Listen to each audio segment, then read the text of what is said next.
Greetings and welcome to The Thirsty Mage, the podcast that's praising what little we have left of the sun as at least one of us prepares for Canadian winter.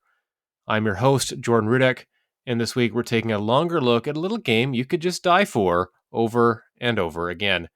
That, of course, is FromSoftware's Dark Souls. Casey's playthrough of the game recently has whet our appetite for a fuller discussion, and I really can't believe we haven't had one to this point. So let's rekindle a bonfire and see where the next 45 minutes take us. Joining me by that bonfire is an individual fresh off a harrowing journey through Lordran, but they've survived to tell a tale or two. It's Casey Gibson. Yes, I got my Estus flask boosted up to 20, and I'm ready to take this podcast on. What's the Estus flask of choice for tonight? Just in keeping with our very absent discussion of beverages on the Thirsty Mage lately. I feel like, I know I haven't been on every week or anything, but yeah, it's been a while since the drink discussion. It's pretty late here. It's 11 o'clock Eastern, or PM, I should say, Eastern time here. So I got my fresh glass of H2O to keep me going. There you go. Yeah, we're in the same boat. That I had a green tea earlier today. I'm trying to get back into it. I like having green tea with honey, especially when it gets colder, just to kind of fight off infection a little bit more. With the kids back in school, and they're bringing it home. Always. And my wife too, a teacher, right? So she's bringing stuff home. Kids are bringing stuff home. I'm like, how do I avoid getting sick? I'm staying home as much as I can, just to keep myself safe. But yeah, speaking of keeping ourselves safe, there's nothing, there's not a lot you can do in playing Dark Souls to keep yourself safe. There's danger around every corner, obviously. Casey, you've just been through a playthrough. I'm curious about, just before we get into like the game itself, I'm curious about kind of what prompted this, like what prompted getting into Dark Souls, or maybe starting here as a longer term thing and getting into all the games. So what prompted that? And kind of how much of the game did you play? How many hours did you play? Kind of those kind of background kind of things. Yeah. So it's actually I've played a few Souls games here and there, including Dark Souls Remastered when it came out in the Switch for a little tiny bit. But at the time, I was just not in the right mindset. I think it was one of those situations where there were other games coming out around that time, or there were and I was like, oh, I got to play all these games. So I feel like going to a Dark Souls where you could play 4 hours in one night and not really make any progress. Yeah. Wasn't sort of jiving with how my gaming was going at the time. So I ended up putting it down. I played a little Bloodborne on the PS4 back in the day. So it's like I've always had interest, but anytime I've played it, I've sort of fallen off relatively quickly. Again, I think just due to the mindset that I've got all these games I want to play, and this is just another one to knock off the list, and obviously not a great approach for a game that you really gotta you got to put your time in, if you will, take your lumps. You do. But yeah, it's actually funny. I played Armored Core 6, and I had a good time with that, and I just I was like, well, I'll just keep the From train moving, if you will. I get, did you play Armored Core at all? I didn't, and so one thing I heard about that game was that it is very, very difficult, and yeah, I know we kind of expect that from software titles, but and I do still want to play it. That wasn't something that put me off. It was more just something like I guess I kept hearing that over and over again, and I suppose you would hear that for anyone talking about Souls games that they've just gotten into, and this is the first Armored Core in a long time. So I imagine there's a lot of people coming to that franchise that haven't really played an Armored Core, but my understanding is that's kind of par for the course for these types of games. I'm not sure if you'd played any of those other ones, the earlier ones either, but yeah, I got the sense that a lot of people were starting Armored Core from the beginning here with the sixth entry and being kind of just surprised by how tough it was. Yeah, I never played any of the other Armored Cores. It's funny, if it always felt like a series I was like vaguely interested in. I mean, I didn't have a PS or a PlayStation until PS4, so Yeah. it was never really an option. But I mean, big ass mechs, I mean, that's always a cool proposition, right? Hard to go wrong for sure. Yeah. So jumping into that one, there were, Alex had played it before me, and he'd mentioned like there was a couple roadblock bosses or missions that were, sort of like, hey, you're going to run into this wall for a little bit, and then it'll sort of ease up. And the way that game works is there's missions, and then there's where you're just sort of going through and doing some things that aren't too hard, and then there's some bosses. And there are a few bosses that were definitely tough, but big with that game is just changing up your mech, right? Like Hmm. your different legs and all that good stuff. Like, oh, I can hover now, or I'm more of a actual tank, or I've got legs I can really jump high with, or whatever. So that game really, sort of promotes messing around with that. And there were definitely a couple hard bosses. I think there were two that were like I spent a couple hours on, Yeah. and I think I ended up putting like 25 ish into Armored Core to beat it. So not too bad. That's not bad at all, actually. Yeah, that's good. Yeah, and then again, it is sort of like Dark Souls, where it's like, hey, now I sort of know what this boss does, and like if I were to run it back on a new game plus, you could probably take care of it pretty good. I Hmm. think Alex he played it like 3 or 4 times in a row because he's a madman. Yes. And he was like, and each time he pretty much like cut his hours played in half. So it Yeah, is one, and I know that's Dark Souls is sort of similar. When you it go is. back to Yeah. the new game plus, you're stronger, and you sort of know the lay of the land and all that good stuff. But yeah, for whatever reason, that sort of sent me on the From Software kick. So I ended up picking up the remaster, and then I played through it all. I beat it, and obviously we're gonna get into that. Hmm. And I think I clocked in. I think it was 34 hours Okay. to beat it, and then then I bought the trilogy. So I Yes. actually own Dark Souls twice. But yeah, it was one of those I didn't want to buy the trilogy and then fall off after like 5 hours in the first one and then feel Of like an course. idiot, Yeah, that makes sense. So I was like, you know what? I bought them on eBay, so it was like $20 for the remaster and 40 or for the trilogy. So I don't feel terrible about I it, mean, but I'd kind of done the same thing you did. Like I played Dark Souls originally on Xbox, at least the first one, maybe the second one on my 360. And I would play remastered on Switch and maybe somewhere else as well. And then eventually I got the trilogy. But I bought and played all of them individually before picking up the trilogy. I think we picked up mm, the exact same one, so that was kind of fun. nice. 34 hours sounds about right for a playthrough, especially like a first one going all the way through. Now, when you say 34 hours to kind of beat Gwyn, get to the end, and I guess I should say like this will be pretty spoiler heavy. Like we're Spoilers. getting into every part of this game. I should have mentioned that up front, or maybe we'll put that in the episode title or something like that. But we're getting into this one here. So 34 hours to roll credits. How much did you play like the DLC? How many of the bosses? Like obviously not all of the bosses are required, but can you think of like maybe events you skipped or parts you didn't go to or something like that? Maybe things you know were in the game, but you're just, oh, I didn't do that part. I tried to do as much as I could, but I was also not. I wasn't really trying to, go too much into like relying on a guide. Now, Yeah, yeah. with that being said, I absolutely did use a guide at times, Hmm. but yeah, I know the DLC. I don't think I really like did any of those bosses, and I think it's just because I didn't naturally, you know, I guess do the prerequisite things to get to that point.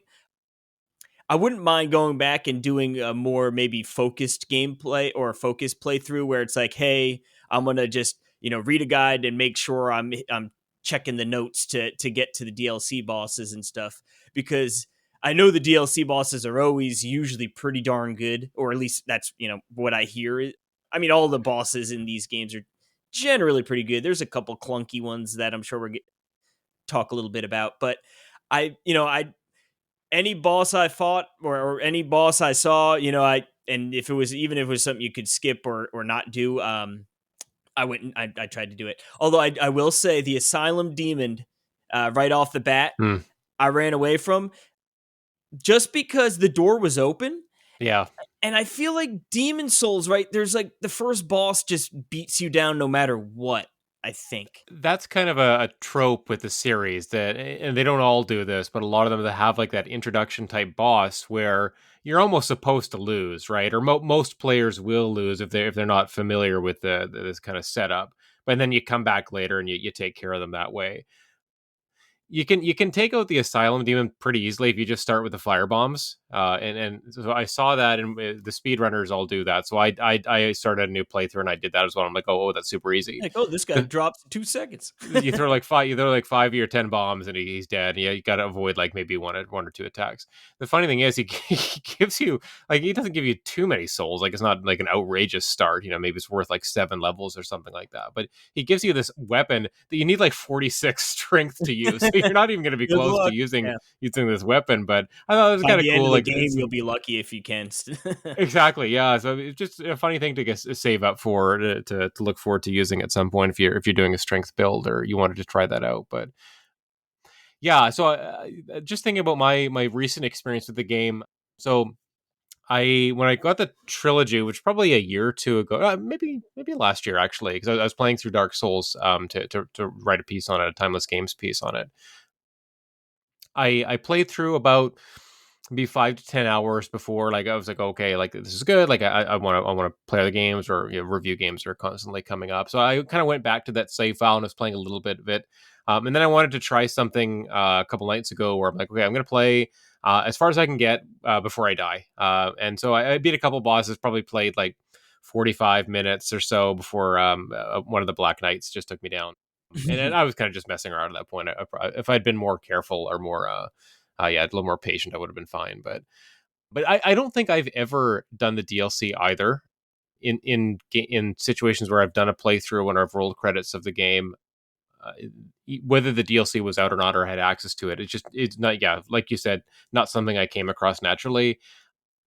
I'm sure there are a number of optional bosses that I took out along the way, and I've been watching a bunch of speed runs specifically for all boss speed runs, just to see some of the bosses that I've never fought before, see some of the areas I'd never experienced before. So that was kind of cool to realize that like there's like 5 to 10 bosses like I'd never really seen before, and see like how they work. And obviously it's not a realistic maybe depiction of them, because these speedrunners, they're Make it just look easy. they're just melting them, right? Like whether it's like a melee only build, or I was watching one, the guy was using miracles only. It's just so funny, like how quickly they take them down. I'm like, this would be a tough fight if I was fighting this boss, or maybe most people, but This would have they're taken me 2 hours of grinding. Yeah, oh, like exactly, yeah. head against the wall. A couple of thrown controllers and maybe a broken PS5, and maybe get through it after that. But yeah, so I'm kind of in the same boat as you. That I've played through it, and rolled credits, but there are a lot of elements of this game that I haven't seen before, and I think that's kind of what's intriguing about it, is that anytime you boot up this game, you could encounter something new. Just the way the world is set up, like it's open world to a point, right? There's a lot of places you can't go, but the just the way the kind of the zones have a sense of freedom, and there's the lack of hand holding and direction. You can kind of stumble upon new things, new characters, new events, new bosses every time you boot it up. And I think that's something that's endearing about the first game, and really the series as a whole. Yeah, I think it toes a real fine line with the ow, wow, can't even speak right now. It's all right. You're filling in for David Ambiguity. tonight. So That's it, right? ambiguity. Ambiguity. Yeah. There it is. And of hey, go out and good luck, essentially. Yeah. And again, in certain points, I think that's a good thing, right? Like, hey, the story is pretty, one of those, if you want to dive deep and figure out the lore and the character, like, it's there. And if you don't want to talk to the NPCs and you just want to sort of just go blast enemies, you can go do that, which I like. But there are some things that were sort of annoying, like, just like some of the things they don't explain very well, like the kindling of the Hmm. fire, Hmm. right? Like, I would try and do it, and it's like, oh, you're hollow, and then like it'd be like, oh, like let me like sacrifice a humanity or whatever, and it's like, oh, but you're not a human or whatever. So it's like, oh, you need to use one like them when you're not at the bonfire, Hmm.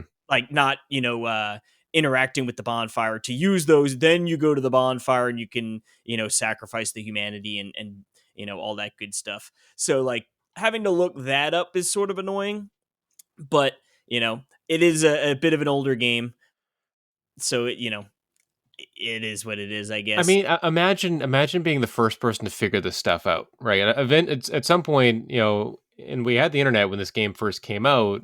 Maybe obviously fewer people were using it as much as we do now, but someone had to figure this stuff out, right? In the games, maybe there are places where it is told to you, but I imagine some people were kind of just figuring The this out as official they went primo along, and guide. then they posted about it, shared it, and then it kind of spread to message boards and blogs and stuff like that, and then that game facts and things.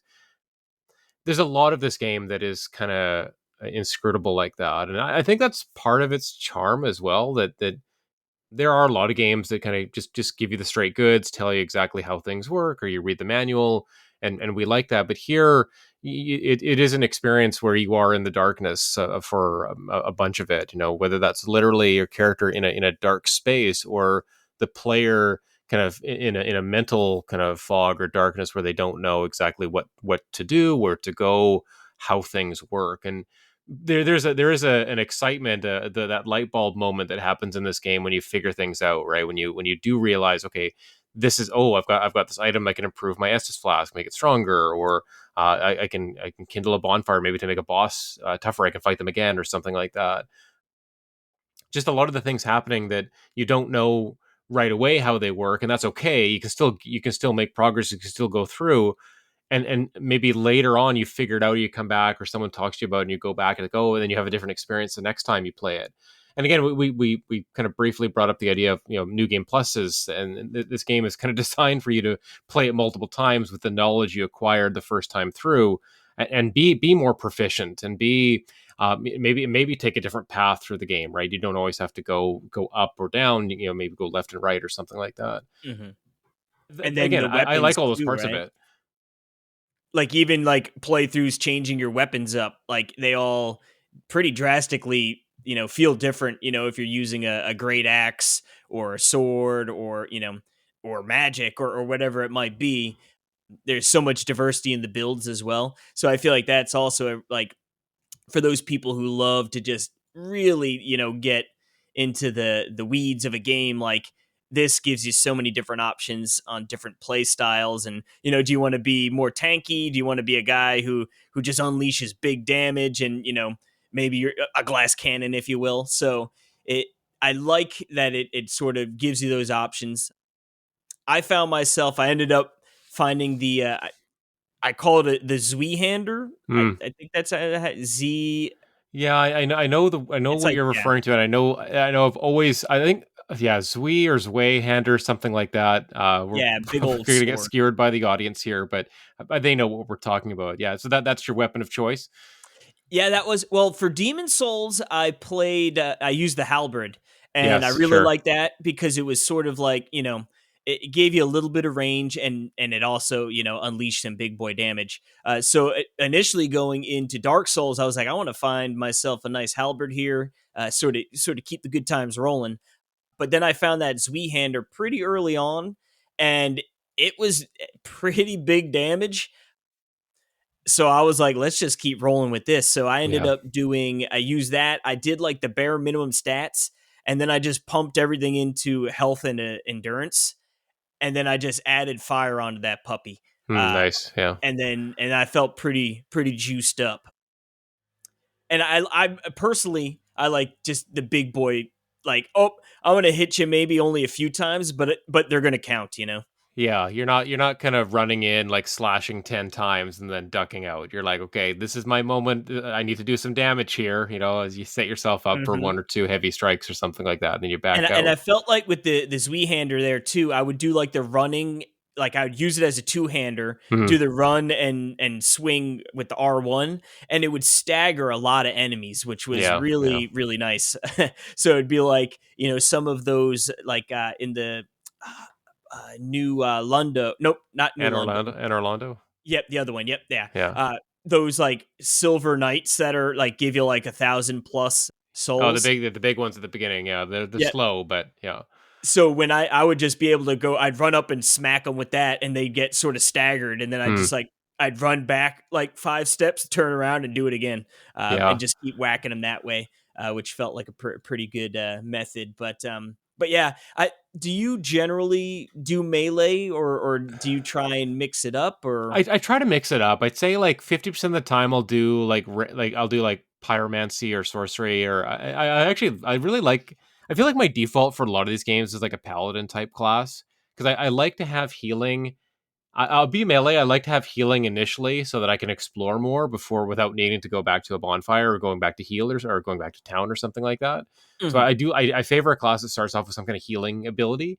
And then eventually, if you're playing one like that, you can get miracles like lightning spear or something like that where you throw the lightning bolt basically, like a pretty awesome spell, right? That's a good way to have add range to your kit, and you've still got the healing and maybe like a mace or a morning star or something like that kind of weapon. So you have some melee ability, but you are capable I guess of having ranged combat eventually later when you find some stronger miracles. I've played pyromancy a bunch of times. I think that's a pretty easy way to start the game, especially if you're not as familiar with the mechanics and you're maybe new to the series. Starting pyromancy, I think, is generally considered an easier way through, at least early in the game, because you If do you're a have that baby. range and you have some good damage, right? So the almost no matter what build I go, the last few times I've started up a Dark Souls game, Dark Souls 1 to be specific, I almost always get the Drake sword. I see that dragon and I'm like, okay, I'll get a crossbow or a bow and arrow and I'll shoot his tail off and get the Drake sword, which is a really good early to mid game weapon. It falls off late, I think, because of the way it scales with stats, but it's super strong early on, and it's a little bit of a cheat code for, again, if you're looking for an easier time or kind of just an easier way out of it to kind of simplify the rough edges of the difficulty. The Drake sword kind of does that. I don't know if you've ever picked up that weapon, Casey, or you know about it, but it's just one of those funny things that I think is you'd look it up, be like, oh, it'd be a hard thing to figure out how to get naturally, but once you learn how to get it, then you do pick it up, you see how capable it is. Like, oh, I Hard to don't want pass to it get this by. every time, you know? Yep, yeah. No, Yeah. I've it is. I will say I do, at least in these games. Like, I sort of find my weapon and then just stick with it if I can. Mm, yeah. Especially as you start upgrading, right, with the different blacksmiths that you find throughout the world, and then you get to. I mean, you can always farm, at least in Dark Souls 1, you can always go farm some more materials and stuff. And, like, if you ended up changing your weapon to be able to beef it back up. But yeah, I found myself just sort of sticking with the one. Um, Honestly, I never do any of the miracles or magic. I'm just straight melee. Yeah. Yeah. And I like to stick to that. But it's funny for me coming, and I'm going to compare it to Demon Souls a little bit here. I wanted to Obviously, ask you about that. I think we should do that because that one's kind of it's fresh. I know we did an episode on that when the game came out on PS5, and I know that I guess it's besides Elden Ring, it's one of the more recent games in the series, given the remake that is. oh, it looks so Yeah, good it's on gorgeous. PS5, man. It's unbelievable. But so, like, looking at the structures of the two games, right? Demon Souls, there's like like a actual hub world, the Nexus, and then there's like, oh, I'm gonna go to this area, and then I'm gonna move to the next area, and you revisit. Like, each area has sort of different sections in there, so you might go to one area, do a section, bounce back, and then go to a different one. And for me, as a guy who's not a huge open world guy, like, that was real good. I like that a lot. Hmm. Like, oh, and like, each of the areas were so cool and just really enjoyable. Yeah, awesome game. But then going into Dark Souls 1 here, yeah, it's more of an open world. Not in the sense of a Breath of the Wild, but it's or interconnected. I guess it would be Yeah, I think better. that's a way to say it. Would Almost be a closer to better, like a Xenoblade type game. yeah. I should say the third game in particular, right? With these big areas that they are connected and you kind of go through. And I just think, honestly, that it is perfect. Like, Firelink Shrine is like one of my favorite places in video games now. Yeah, it's excellent. And, like, you start off there, right? And it's like, oh, I can go. And then all of a sudden you realize, like, oh, like, there are so many different paths I can go from this one area. It's like, you can go down to the New Lundo runes. That also down there brings you can get over to the Valley of Drakes, which can sort of get you real close to Blight Town. Yeah. You can go up to the undead Berg, Undead and then Berg, yeah. you could where else you could go to the catacombs. Like there's a lot branching off that one little area. And obviously you sort of start off there, but you'll find you revisit that area a lot. Well, you keep circling back there, right? Like things keep kind of bringing you back to that area. You have to keep going there, to advance the story and to get to somewhere new. And maybe elevators bringing you there, and you don't even realize where an elevator or platform is going to take you necessarily. And then you pop up and you're back You're home, like, right? how am And I back at Firelink? it's great. Like I love it that he constantly does that thing of, yeah, making you feel like all of these areas are kind of intertwined, almost like a revolving staircase or something like that. You kind of just going, you go up and you pop up here. That's a familiar space, and maybe someone's a different way to get to. There's multiple ways to get to Blighttown. Obviously, what a awful place it is.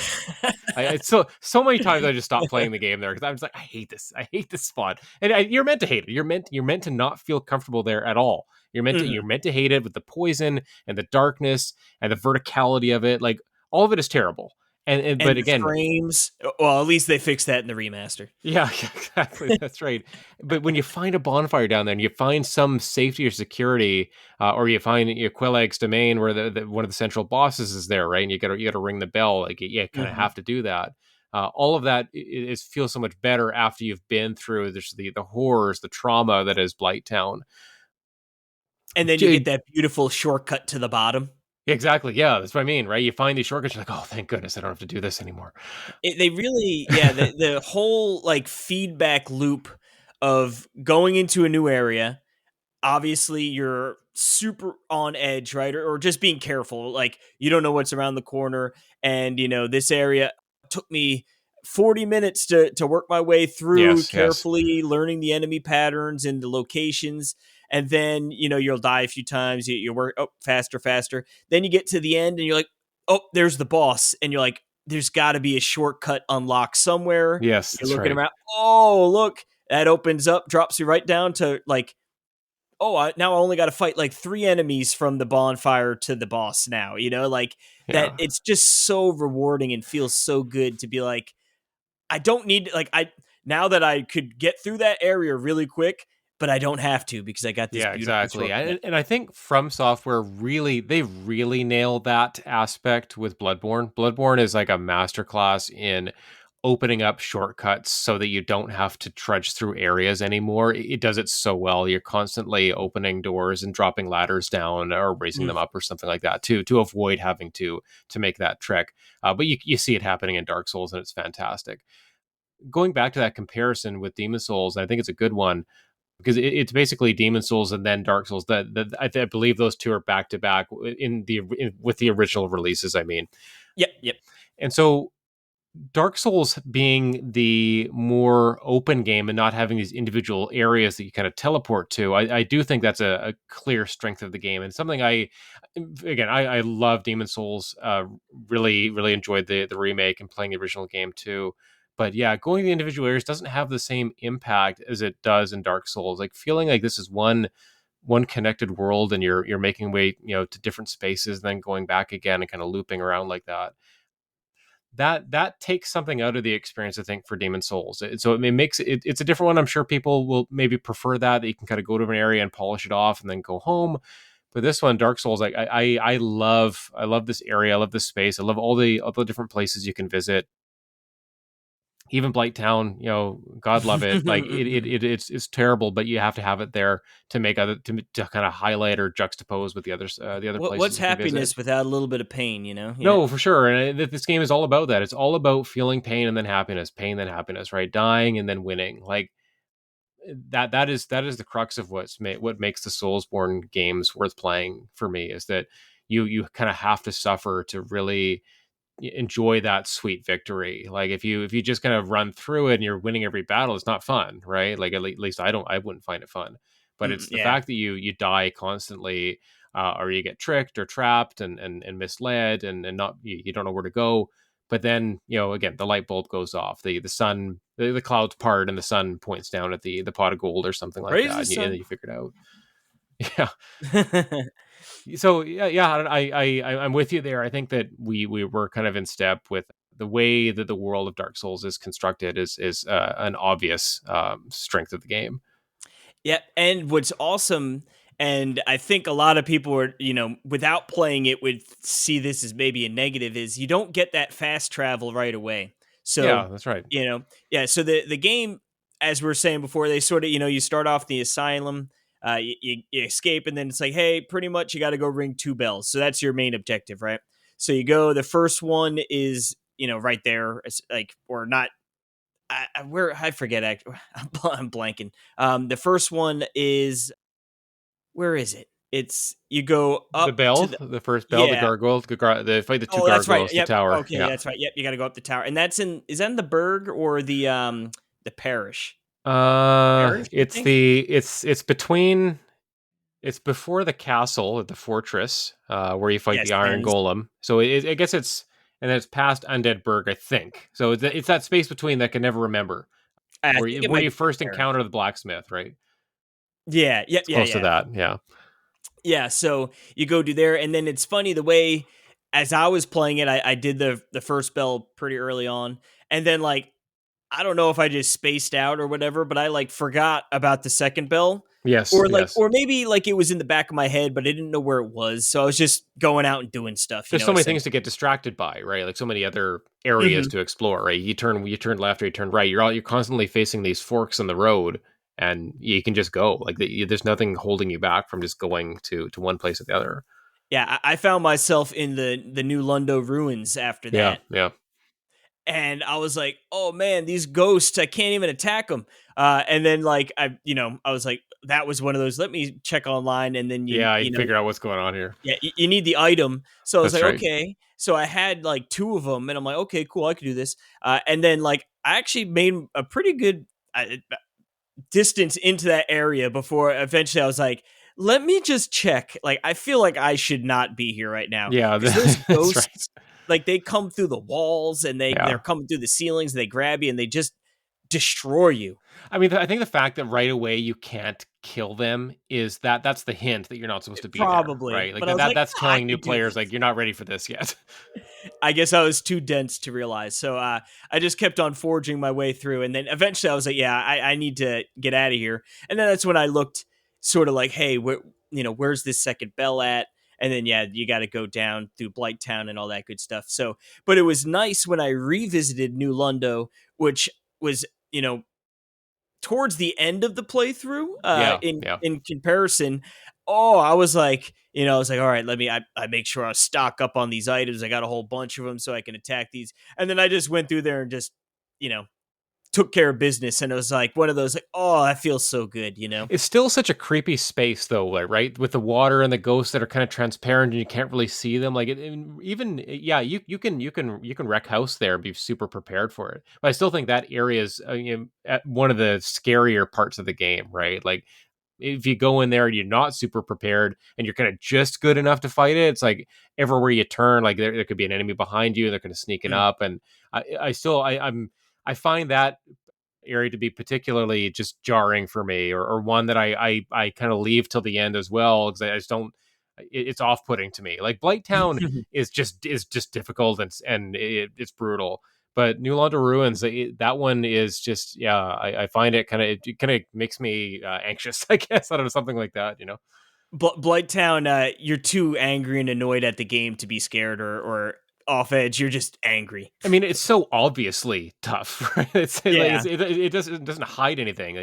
The only And thing it hides is it's dark, so you can't always see things. But it's not necessarily about like ghosts rising through the floor or something like that, or needing an item to kill the guys. Like you can just fight them as normal. But the again the verticality of it, everything's all the wooden structures, things are constantly like breaking and cracking. Like those it's different. bugs are flying at you and Oh my crap. gosh, yeah, and then you get to the bottom and you're constantly just trudging through this poisoned water. It's so it's suffering.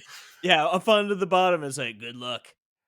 Yeah, I remember when I was doing that because like I feel like the first time I went into Blight Town was from the Drake Yeah, area, yeah, yeah. I think and I did too. then I think I felt like I hit a dead end. Then I went from the other way, and then you find your way down, and then you find the shortcut, and you're like, oh, okay, that's from that area. Yeah. And then like when I had to revisit it, I remember like trying to like get to the other side.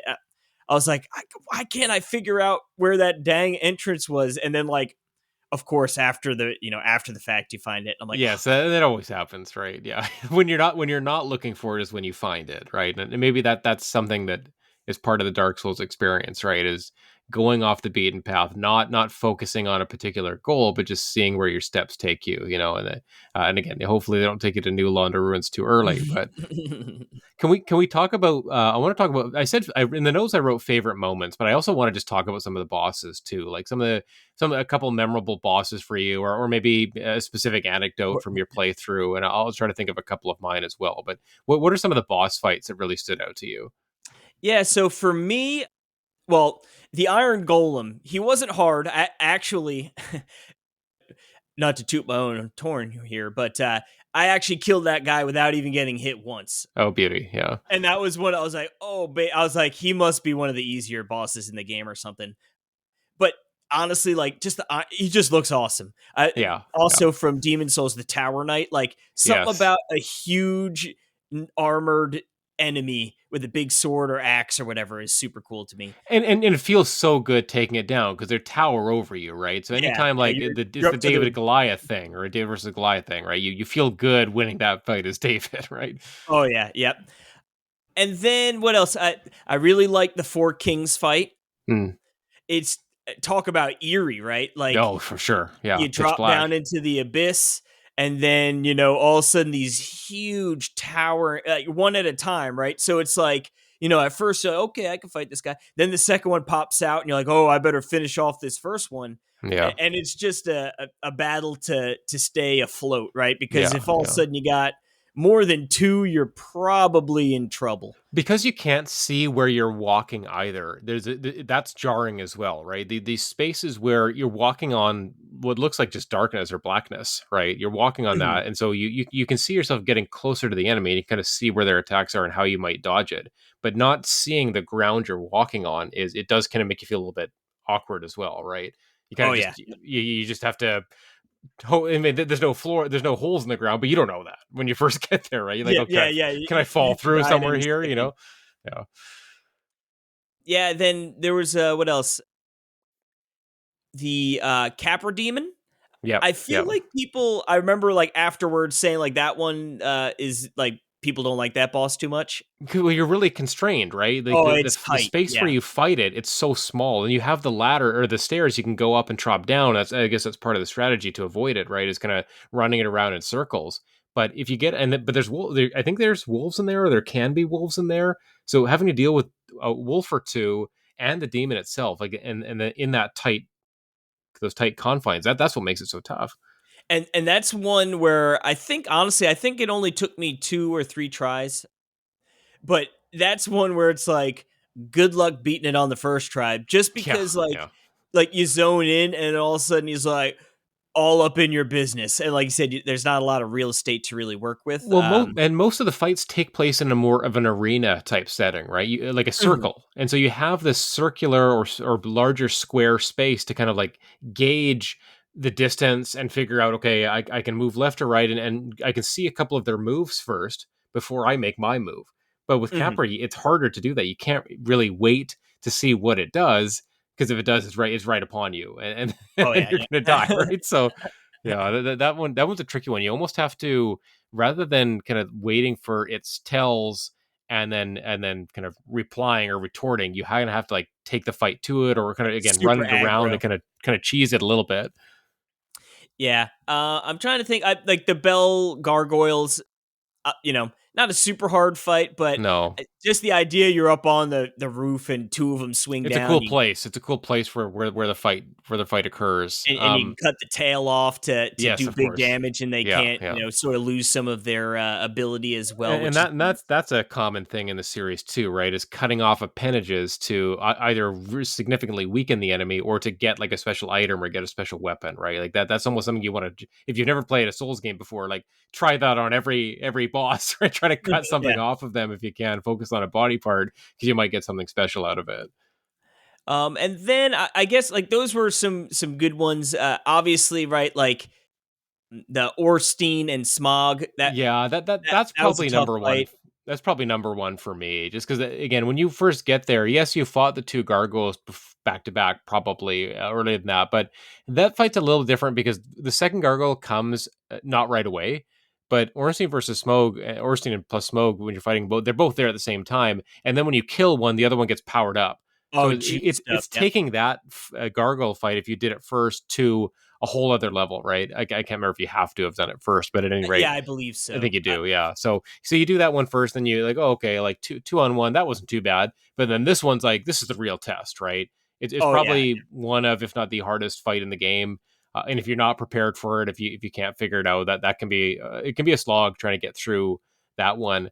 I know, and this is something that we haven't talked about yet, but I want to see if you did it or if you what your thoughts on it. But that would be one where I would try to summon help for the game, whether that's I don't know if you can summon an NPC for that fight, but or certainly A try to friend. summon like another player. But I would try to even the odds a little bit, and get it two on two or 3-on-2 or something like that. That I think it's a really tough one to do individually, anyways. Yeah, I did not do any summons. Hmm. I went solo. Yeah, that was so for that fight. That was, if not the most time I spent on the boss, on a single boss, would be the second, for Yeah, sure. yeah, it's up there. Honestly, Gwyn and those two, I think, were the ones that gave me the biggest and longest trouble. Yeah, With Orstein and Smog here, or whatever his name is. That was one where I actually was like, I didn't farm too much or grind too much, throughout this game. But that was one where I was like, all right, let me go back, get some souls, like beef up my weapon a little bit, you know what I mean, and sort of like reevaluate my toolkit here yeah, yeah. before I went back. You can kind of figure out early on whether you have a chance, or whether you're ready to do it or not. Yeah, oh Like yeah, again, it is one of those, and the Souls games are filled with these moments or portions of the game where it's the litmus test for have you been paying attention, have you been preparing yourself for this moment or not, sometimes they come a lot earlier, like in Bloodborne, Father Gascoigne, he's like the second boss, basically, or maybe the first major boss, and he's a huge roadblock, right? If you can't get through him, you're not gonna you yeah. can't You get might through as the well game, hang and it up. Yeah, you must, yeah, exactly. You have to be able to skillfully get past this boss, and I think the same thing is kind of true for this pair in Anorlando. Like they're a great bookend to what's a very cool area, very open space, and just got to be one of the most gorgeous areas in the game, right? Just looking around at all the vistas, getting to really high up places, rooftops and things like that, and then looking around at the valleys and the cities and things below. And Orlando is gorgeous. Like I mean, especially in the remaster, if you're playing that on a mm. PS4, PS5, it is impossibly good looking, and it's one of those things I think that where people talk about maybe not enough. Like these Souls games, they are phenomenally. The art style is excellent.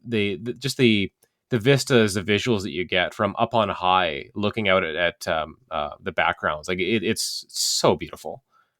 Oh yeah, yeah. No, the remaster looks super nice. It Like you does, said, yeah. there's plenty of times I just stop to admire, You and, do, look yeah, yeah. around, and like you said, I think From Software just has such a sense of style, and their art direction is just, it jives real well with me. And Like I think it works really well with the gameplay too. Like they've kind of figured out like this combination of the style and the aesthetic of the game with the gameplay. They just fit so well together. Yeah, and then it's funny too. You get those, like you said, right? You're up on, you know, Anor. I always mess up these names. Anor And Londo Orlando, yeah, and Orlando, and it's like, yeah, you get this big, beautiful, like all the vast city and this and that, and then there's also the Dark Root Garden, right, where it's like yeah, it's very dark and you're in the woods and like that's creepy in itself, right? And then you're stumbling upon. I mean, you get like those vine creatures, which are Oh, I annoying. But hate then them. like I hate them. The first time they capture you and like gonna kill you in one hit, it's just so brutal, right? Like, that one oh turn where there's three of them, and it's like, yes, oh yes, and they no. blend in, right? They just look like Yep. bushes. You're like, oh, that's nothing, and then they start walking towards you, like, oh Mhm. shoot, now I'm in trouble. Yep, yep. And then you get into that more open area, and you're like, oh, maybe I'm a little safe. And then all of a sudden, there's just big armored knights laying down in the Yeah, grass yeah, that pop up. that's right. Which, funny enough, that goes to the worst boss I think in the game, Hmm. which is the butterfly, the Oh moonlight yeah. butterfly. See now, It's just you being horrid. melee only, that's why you hate it, Oh right? yeah, oh yeah. I guess if It you were ranged, it would probably be Yeah, pretty. Yeah, I if you felt like have that was like any the kind of longest fight. magic, it's a lot easier of a fight, and it becomes a little bit of a cakewalk if you've got anything you can throw at throw at that enemy. But if you've got a shorter weapon or just melee style, it's a little bit trickier for sure. Yeah, that one was. So yeah, I thought that one was a bust, but like I said, yeah, I guess that could be on my build. The bed of chaos, like that was just weird. Now that's the one where it's like, oh, you go to the right and you destroy something to the right of them, and then you gotta like then the floor starts like falling out, and then you gotta like work your way to the left and like break another thing, Oh and then yeah, the then the that's a really tough one. Actually, it's really tough. Like, it's really weird though because like so I did the at first I didn't know what the heck was going on. I'm trying to hit him in his big like sweeping vine arms, yes, and just getting destroyed. And then I went over there and destroyed the one thing. So I was like, okay, cool. And then I forgot if I got knocked down the hole or just got killed or whatever. But then you come back and that progress sticks. So yes, that's right. Yeah, it's sort of weird. So it's like really like it's a tough fight, but it's also like an easy fight, right? Like because it's tough to survive. Like if you had to do all of that in one go, I yes, it exactly. would be like impossible. Just because Yeah, there's a lot for of sure. it seems a lot of RNG with the floor falling and stuff. But yeah, that was a weird one. I didn't love that fight. And there was another fire one. Oh, the ceaseless discharge. Yeah. I Oh cheesed gosh, that one. yes. I won't lie. That was one where I was like, I was trying to kill him, and I was like, this boss sucks, like, Yeah. and and then like I saw the like just run to the entrance, and then he jumps out of like fish out of water, and then you Yeah, just that's can right. kill him really easy. But And some of these bosses, like you may have like it may have been not hard for you at all, or you just think you cheesed it or something, or it went really easy, and so it doesn't leave an impression on you. But other times, depending on your build or just again everyone's individual playthrough, you might be like, "Oh, I hated this boss. oh I yeah, died like 10 times on this one," and then other people's like, "Oh, that was super easy for me." yeah, I one But it shot just that. What are you depends, talking right? about? It just depends on like how you're set up, how you play the game. Are you someone who's really patient? Are you a little bit more aggressive? And again, that we talked about it with kind of all the different weapons and stuff like that. That's what's so great about this game is all the different ways you can play it and experience it. And you can think it's easier than other people do. You can think it's harder than other people think it is. And then you can have another playthrough and you're like, oh, doing this build really worked with the way I play this game, or and I don't need to adjust my play style. I just need to find a build that works for me. And that's kind of a really fun part of it, right? That every time you start a Dark Souls game, you're almost it feels a little bit like playing a different game in a way. Oh yeah, yep. Now, what bosses that sort of stuck out for you? Yeah. So Ornstein of Smoke for sure. Let me think. I was gonna say Seath, the scaleless, but like that's not when you actually fight him in the Crystal Caverns. What I hate is him.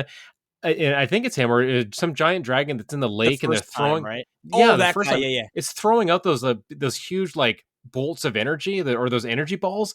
It's just so annoying. Like I'm being so frustrated, like dying. Like how do we even get close to this enemy? And that was probably one of the first times I played the game, just being really off put by this one boss. It's just like I have no idea how to deal with this. I'm just going to leave this area alone for as long as I can, and then maybe eventually deal with it. Or Hopefully he's optional and I don't have to come back. exactly, like wondering, like, do I actually have to fight this boss or not? And then just kind of skipping ahead. Let me see. I can't think too much of like individual bosses that we haven't talked about. Bed of Chaos was a good one, but I do have some moments that were really cool, and I think it is. I may be getting it confused with another Souls game, but I think this is Dark Souls. When you defeat the Moonlight Butterfly and you get its butterfly soul, you can put that soul into a shield to make like this super weapon. And the shield has this kind of magical ring based attack. I think you kind of shoot out a ring, almost like a superhero or something like that. That just does a ton of damage. And when I realized, and maybe read more about how you can imbue the boss souls into weapons and armor to make them into these super weapons, I was like, oh my gosh, like this is a total game changer, right? Like I feel like, again, like I'm like Captain America. I've just taken the super serum here, and now I'm wrecking house, right, with this new shield that I've got. And I guess kind of experiment that's one of my favorite moments in this game is learning about a weapon or a shield or something you can create from a boss thing, and then just kind of taking that and using it elsewhere. Like that kind of experimenting or chemistry that you can kind of do in the game, that kind of crafting, I think is really fun. And so I guess when it came to other Souls games after this one, I would try to do more of that kind of stuff, like build these like super weapons, and just devote all my like level ups to increasing the stats to allow me to use these special weapons. Because I think that's a really cool part of Dark Souls and all the other ones is just finding these new these kind of, not something you can find in a chest, not something you can just pick up or get from a boss, but something you have to kind of create yourself. There's You got to a stumble upon it recipe to almost. it, right? Yeah, those are some of my favorite moments in the game when you find those. But I just remember that with this first time I got this butterfly imbued shield, and it just being super powerful. And I don't know in the grand scheme of things how good it was, but it made me feel really powerful, and kind of taking that shield through the rest of the game. I may have polished off a bunch of bosses afterwards with it. I And think I like the too yeah that, like, right, you'll find souls of a lost hero or fallen hero, and all these just item pickups, and then you yeah can use those, and like they'll give you a boost, right, generally early on, like, oh, hey, it gives you 200, but you get some that down the line 1,000. But when you kill the bosses, like you're saying, like instinctually you're like, let me just consume that let's soul, cash it in now. so That's I right, yeah, so cash I in the can get. lottery ticket. But yeah, like you said, there's that, and then there's also what's that guy? Framp? Is that his name? The big worm dude? Something like that, yeah. Like I Framp can or picture him. I can't think of Framped? his name, but Yeah, yeah, it's it's like, yeah, and like certain souls you can actually feed to him. I mean, you can, I think, feed all the souls to him. And other stuff, but like certain ones will be like, if you consume it, it'll give you, 2,000, but if you give it to him, you'll get 5,000. sure, So, sure. so it's not even just with crafting. It's like, hey, maybe you save this to utilize later to even just boost up some more, souls. And then there's the bird's nest where you can leave items behind, leave objects behind. It gives you something new. I don't know if you ever interacted with that. It's somewhere in Hmm. Firelink. You Well, kind of yeah, I climb know higher up, right? if you climb up there and you got to like jump from, like, you start going up towards the berg on the Yeah, elevator and you yeah. roll off of it, and then that guy takes you back to the asylum where you could fight, not the asylum boss. God, I'm so bad with names. Not the asylum demon. See, I'm thinking of something else. So you're talking about the bird Oh, that kind of takes you different places. I'm talking about like there's a nest where like you can talk to like this bird character, and you I think you trade items with them basically. Like they're asking for like a hmm, shiny thing, and you give them an item, and then they give you something back. Uh, just this really interesting. random thing you could run into. And again, maybe you didn't even find it, right? Like No, I did it's so not. off No. the beaten path. It might. I think it's in Dark Souls. It might be. It might be in the other games too. But again, just a funny kind of interaction that you can have. And when I think when I came upon that the first time, I thought it's kind of funny here. This little bird chirping, and then it talks to you in like a bird voice. It's kind of cute. And I mean, you also even have, I think you mentioned a little bit before about the other sort of inhabitants of the world, right? Like the Yeah, first yeah. time you roll up to Firelink, there's a guy sort of sitting there and he's like, yeah, yeah, there's been heroes before you. There's going to be more after you trying to come and do this They're thing, sitting there all smug, like Yeah, yeah, like you ain't nothing. And then you ring the bell and he's like, huh, okay. And then you ring not the bad, second not bad. one, and then I think he dips. I think Yeah, that's when he yeah, dips. But there are all sorts of characters you meet throughout the world, and like it's funny, I didn't even mess with like the covenants at all yeah, yeah. because I didn't know what they were. So I was like, I don't want to join like a certain covenant and then like that sort of screw me in the end or something. You know what I mean? For So sure, or yeah, or makes the game harder at some point, or you lock yourself out of a moment or an event or something. Kind of related to that, I like how when you meet people in the world, a lot of them will come to Firelink, right? Like they'll come, yeah, and then they you can just gravitate. talk to them later, maybe. And often they become like shopkeepers. You can buy miracles or sorceries or something like that from them, and I think that's kind of cool that you find them somewhere. You're like, oh, thanks for saving me, or thanks for talking to me here, or thanks for being so nice, thanks for not killing me. Yeah, yeah. I'll come and just hang out at Firelink Shrine with you and all the other guys, right? Well, it's funny too because I'd always talk to whoever you run into, right? Like, yeah, yeah, yeah. But some of them, like, and I'm assuming maybe all of them, I don't know. But like Sigmire of Katarina, Yeah, that was my homie, you know what I mean? yeah, Like, he's good. and it's funny, like throughout the game, right, as you're going, all right, you see him here, then you see him there, and like you're seeing him in all the different places, and then you're sort of interacting and maybe doing something that, and like all of a sudden, then I found his daughter, Yeah, right, right, right. and like I was like, okay, so like it seems like those characters each have like Solar, like they have quests, almost quote unquote Yes, quests, no, right, I think and that's the right way to stories. think of it. Yeah, they do. They And, have storylines, right? They have storylines that you can kind of see through every time you meet them or talking to characters that are adjacent to them, right? That is it's another part of this world that you can try to figure out on your own and encounter and pursue or not. And I know you can learn a lot from item descriptions and stuff like that, but you learn a lot about who people are and what this land is, what this place is that you're trying to survive in, from talking to the characters. And it is always fun to see one that you've met before, to see them again, and they might be happy, they recognize you, they're like happy to see you or something, like, oh, hey, you're still alive, good job, like that kind of thing. It makes you feel good, right? It makes you feel good to kind of reignite, not reignite, rekindle with these guys, like rekindle yeah, the relationship with them almost. Yeah, on brand with the bonfires too, 100%, rekindle. Yep. 100%. Yeah, Uh, yeah, and it like you said, you're alone in this world, right? You're going out and doing your thing, but like you said, you see a friendly face, and it's like, oh, okay. Or you see that doucher Patches. yes, yes, Well, it's funny because obviously playing Demon Souls, that's right. you see him and he kicks you into a hole. Yeah, yeah, he's a jerk. So sure enough, I see him here, and he's like, "Oh yeah, there's some treasure over there." I knew he was up to no good. Yeah, yeah, the And only then, treasure I'm worried about is I'm going to take it off your corpse, okay? yeah, he gives That's me it. the boot. Yeah, This time I was like, "All right, I'll play." And then he knocked me down, and then I came back, and he was the only NPC I murdered. I was yeah, like, "You're yeah. you're not getting out of here alive, buddy." That's right. Yeah, and it Yeah, felt he good had to it kill coming. him. He had it coming again. Yeah, yeah, again.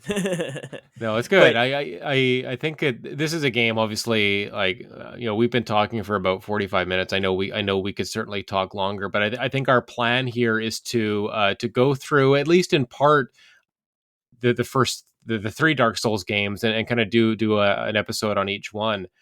And in the interest of not kind of retreading territory, this might be a good place to cut off here, kind of ending with some of our favorite moments. And there are so many more that we could talk about, obviously, and so much more we could get into. But I think it might be worth saving for Dark Souls 2.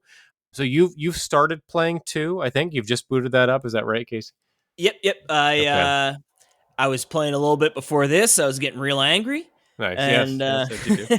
but I think I've played probably like 4ish hours. I've beaten a couple bosses, Okay, but it is definitely different, way different. I'd say right off the bat with just how things are shaken and bacon. But nice. and I know it's sort of the odd man out in the Souls universe, right? In terms of these from software, I feel like a lot of people sort of like, if you're like, I mean, I've heard people be like, yeah, don't even play 2, which I think is probably a little bit of hyperbole. I mean, But I think 3 refines a lot of stuff, obviously, because it came out a fair bit later. I wonder if 1 and 2 were a little bit closer together, and there's maybe that cashing in on the popularity kind of thing. I like 2. I have nothing against it. I think 1, and I would probably say something like 1-3-2 or 3-1-2, depending on the day. But it's certainly not a bad game, and it'll be fun to kind of revisit it. I probably haven't played 2 in a long time. I may have picked up the trilogy without even playing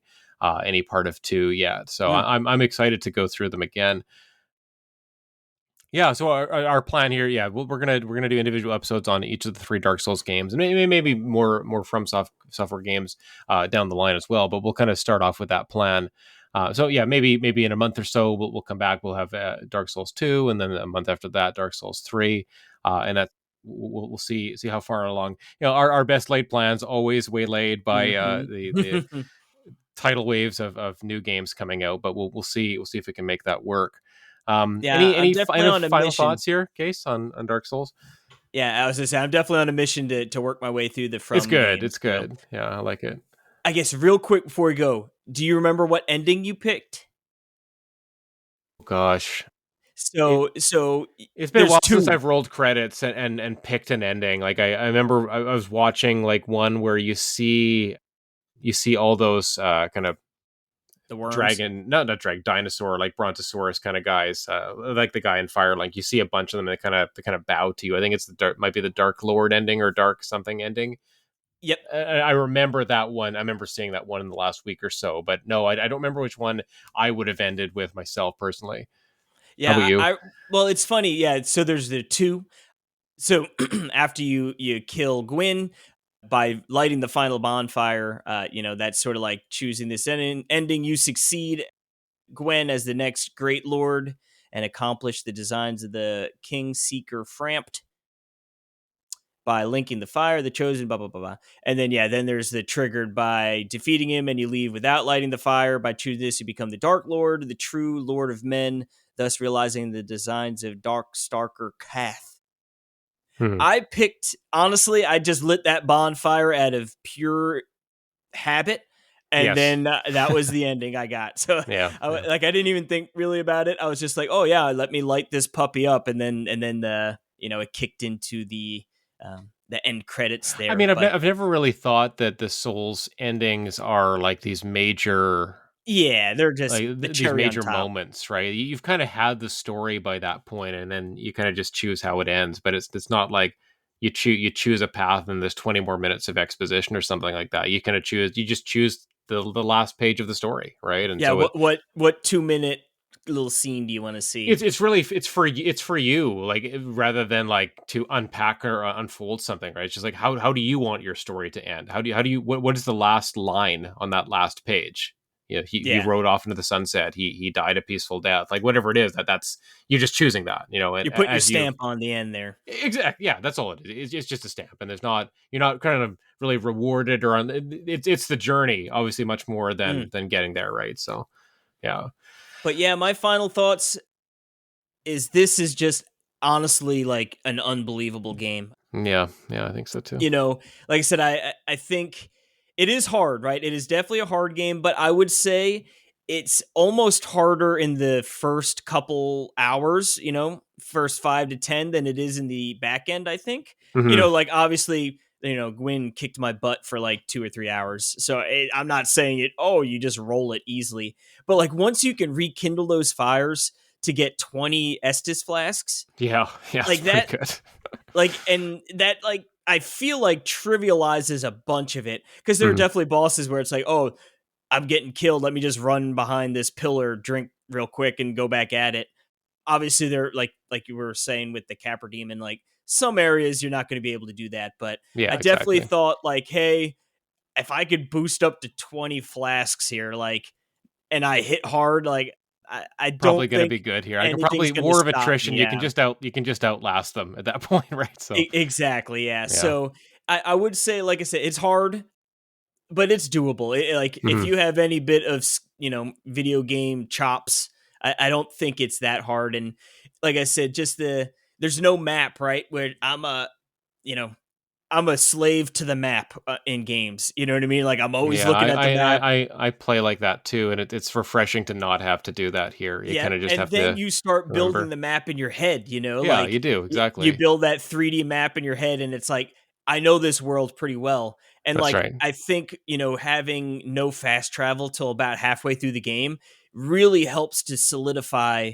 that mental map. Hmm. And people might look at, oh, I got to run places, what am I playing, a game from 2000? It's like to me, like that helped build the world, and just uh, like I can't get over how great this game is. I couldn't say it better. I think we're on the same page here, and I'm hoping we will be with the second game. So stay tuned for that.